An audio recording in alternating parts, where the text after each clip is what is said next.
আমরা কোথায় আউযুবিল্লাহ পড়বো আর কোথায় বিসমিল্লাহ পড়বো, অনেকে এই বিষয়টা পুরোপুরি ধরতে পারেন না যে আউযুবিল্লাহ কোথায় পাঠ করব আর বিসমিল্লাহ কোথায় পাঠ করব।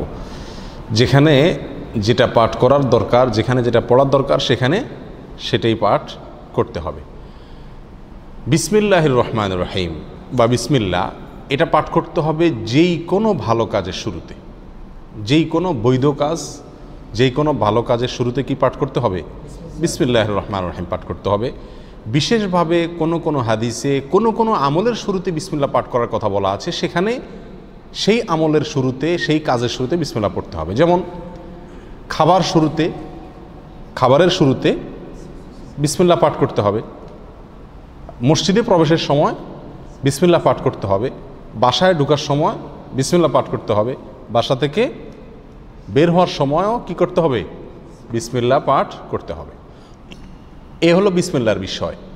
আর আউযুবিল্লাহ এটা বিশেষভাবে পাঠ করতে হয় কোরআন কারীম তেলাওয়াতের শুরুতে, কোরআন কারীম তেলাওয়াতের শুরুতে।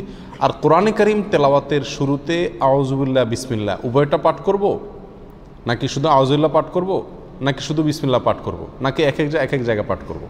অনেকগুলো প্রশ্ন আসে কি আসে না? এটার উত্তর হলো, যখন আমরা কোরআন কারীমের তেলাওয়াত শুরু করব, সেটা নামাজে হোক, নামাজের বাইরে হোক, যে অবস্থায় হোক না কেন, যদি আমরা কোরআন কারীমের তেলাওয়াত শুরু করি তাহলে আউযুবিল্লাহ পাঠ করতে হবে, আউযুবিল্লাহ পাঠ করতে হবে। অনেক উলামায়ে কেরামের মতে ওয়াজিব, অনেক উলামায়ে কেরামের মতে সুন্নাত। আল্লাহ সুবহানাহু ওয়া তাআলা সূরা নাহলের 98 নম্বর আয়াতে ইরশাদ করেছেন, ফাইদা ক্রাআতাল কুরআনা ফাস্তাইজ বিল্লাহি মিনাশ শাইতানির রাজীম। সুতরাং যখন তুমি কোরআন পাঠ করবে তখন তুমি বিতাড়িত শয়তান থেকে আল্লাহর কাছে আশ্রয় প্রার্থনা করবে, অর্থাৎ আউযুবিল্লাহি মিনাশ শাইতানির রাজীম পাঠ করবে। এটা হলো যখন কোরআন তেলাওয়াত করবে। তাহলে আমরা নামাজে যখন হাত বাঁধবো, হাত বাঁধার পরে সানা পড়ব, এরপরে আউযুবিল্লাহ পাঠ করব, কারণ আমাকে সূরা ফাতিহা পড়তে হবে, সূরা ফাতিহার পরে আরও সূরা পড়তে হবে। সেজন্য আমাকে শুরুতে কি পড়তে হবে? আউযুবিল্লাহি মিনাশ শাইতানির রাজীম পাঠ করতে হবে। এটা সুন্নাত। এটা হলো যে কোনো কোরআন তেলাওয়াতের শুরুতে। আপনি যে কোনো মজলিসে একটু কোরআন তেলাওয়াত করতেছেন, আপনি একটা কোরআন আয়াত কোনো এক জায়গায় তেলাওয়াত করতেছেন, এমনি কোরআন খুলে তেলাওয়াত করতেছেন, যখনই আপনি কোরআন তেলাওয়াত করবেন, সেটা নামাজে হোক, নামাজের বাইরে হোক, আপনাকে কি পড়তে হবে? আউযুবিল্লাহি মিনাশ শাইতানির রাজীম এটা পড়তে হবে। আমাদের দেশে বেশিরভাগ মানুষ আমরা কোরআন তেলাওয়াতের শুরুতে বিসমিল্লাহটা খুব গুরুত্ব দিয়ে পড়ি। মাশাআল্লাহ, বিসমিল্লাহ পড়ে কি করি? তেলাওয়াত শুরু করি। আউযুবিল্লাহ বেশিরভাগ মানুষ তেলাওয়াতের শুরুতে আমরা পাঠ করি না, অথচ তেলাওয়াতের শুরুতে বিসমিল্লাহর চাইতে আউযুবিল্লাহর গুরুত্ব বেশি। আউযুবিল্লাহ পাঠ করতে হবে। তেলাওয়াতের শুরুতে কি পাঠ করতে হবে?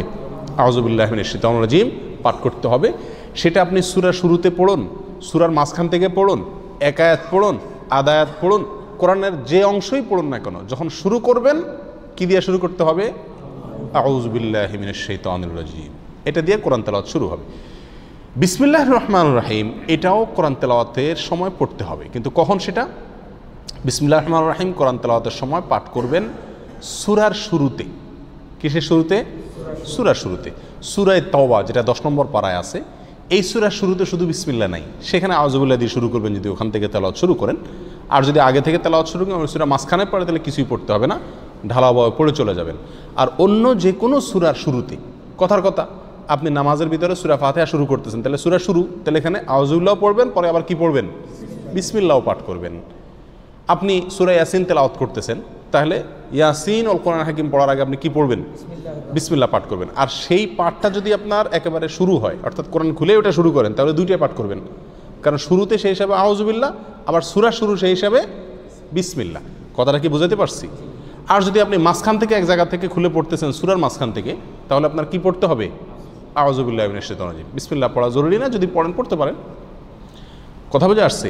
এ হলো আউযুবিল্লাহ এবং বিসমিল্লাহ কোথায় আমরা পাঠ করব তার একটি মোটামুটি বিস্তারিত বিবরণ। দোয়া দুরুদ পাঠ করার সময় আমরা কি বিসমিল্লাহ পড়ব কি না? অনেক দোয়া আমরা পড়তে হয় নাকি? সকাল সন্ধ্যার দোয়া জিকিরগুলো আছে, তারপরে খাবারের সময় জিকির আছে, দোয়া আছে, বিভিন্ন সময় কি আছে? অনেক দোয়া আছে। নবী করিম সাল্লাল্লাহু আলাইহি ওয়াসাল্লাম জায়গায় জায়গায় অনেক দোয়া শিখিয়েছেন। তো এই সমস্ত দোয়াগুলোতে বিশেষ করে সকাল সন্ধ্যার দোয়াতে বা আল্লাহর কাছে এমনি দোয়া করছি যখন, তখন কি আমরা বিসমিল্লাহ আউযুবিল্লাহ পড়তে হবে কিনা? উত্তর হলো না। এই সমস্ত জায়গায় আউযুবিল্লাহ বা বিসমিল্লাহ পড়ার প্রয়োজন নাই। কেন? কারণ হলো আপনি যে দোয়া পড়তেছেন ওই দোয়াটাই কি আল্লাহর নাম। ওই দোয়া পড়া মানেই হলো আল্লাহর নামে জিকির করা। অতএব সেখানে আবার আল্লাহর নাম নিয়ে আলাদা জিকির করার প্রয়োজন নাই। আর তাছাড়া সে সমস্ত জায়গায় এই বিসমিল্লাহ পাঠ করার কোনো নির্দেশ কোরআন এবং সুন্নায় বর্ণিত হয় নাই।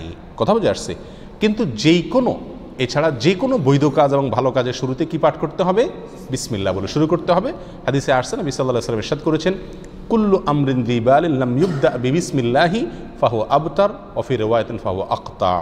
যে কোনো কাজ যদি তার শুরুতে আল্লাহর নাম নেওয়া না হয়, বিসমিল্লাহ বলা না হয়, তাহলে কাজটা অপূর্ণাঙ্গ থেকে যায়, ওটাতে বরকত থাকে না, কল্যাণ থাকে না। এই জন্য যে কোনো কাজের শুরুতে কি পাঠ করতে হবে?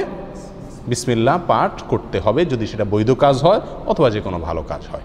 আল্লাহু আ'লাম।